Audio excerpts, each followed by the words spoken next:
bougie et de toute façon, on parle de l'ASMR. Tu sais, tout ce qui se passe en ce moment, l'ASMR, ça explose partout, mais personne ne te dit clairement, vraiment, finalement, pourquoi ça explose, pourquoi c'est aussi viral. Qu'est-ce qui se passe dans ton corps, dans ton esprit, dans ton cerveau, par rapport au son que tu peux entendre au niveau de l'ASMR? De toute façon, on va être clair, ça apaise, ça va te faire décrocher au niveau du mental, ça c'est une chose sûre. Et surtout, et finalement, ce que ça te fait, c'est que ça te fait totalement déconnecter. C'est longtemps pour ne pas aller voir ce qui te dérange. Pourquoi tu as besoin de déconnecter à ce moment-là? Ça, personne vient te l'expliquer parce que tu vas te laisser emporter par ces sons. Ton corps reçoit et il relâche. Et ton cerveau, lui, il se met à ralentir pendant ce temps-là. Tu ne ressens plus ce qui te pèse. Et pourquoi tu as besoin juste de déconnecter? Et c'est pas seulement parce que tu as eu une mauvaise journée. L'apaisement se fait dans l'immédiat, le maintenant, le présent. Alors ça, c'est très bien pour te connecter au moment présent. Que dans l'ASMR, finalement, il y a deux façons de faire. Il y a le contenu et il y a aussi un ASMR soin.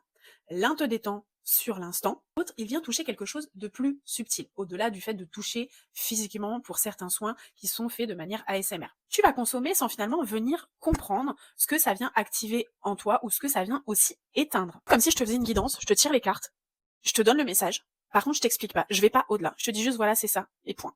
Et du coup, je viens pas te poser des questions, et je viens pas chercher ce qu'il y a de subtil dans ce message. Est-ce qu'il y a autre chose derrière? Est-ce qu'il y a une autre réception, une autre perception de ce message? Attention, hein, je viens pas du tout critiquer la SMR. Moi-même, j'aime ça. Je trouve que les sons sont très apaisants et je ressens beaucoup de bien-être à écouter certaines personnes qui font de la SMR. Le mieux, c'est quand même de les écouter les yeux fermés avec des écouteurs pour pas que tu sois fixé aussi sur l'image quand tu passes par ton écran.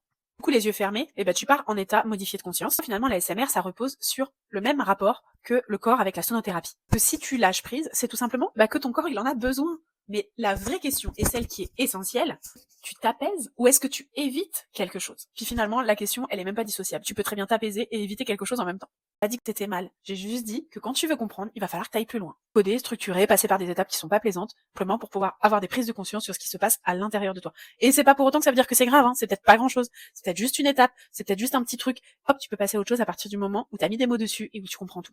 C'est comme ça aussi que ça se passe en cartomancie. Carte, elle vient de se poser sur la table parce que c'est toi qui peut finalement avoir la réponse. Je suis là pour programmer, décoder, mais je vais pas te dire si c'est bon ou si c'est pas bon, si ça te parle ou si ça te parle pas.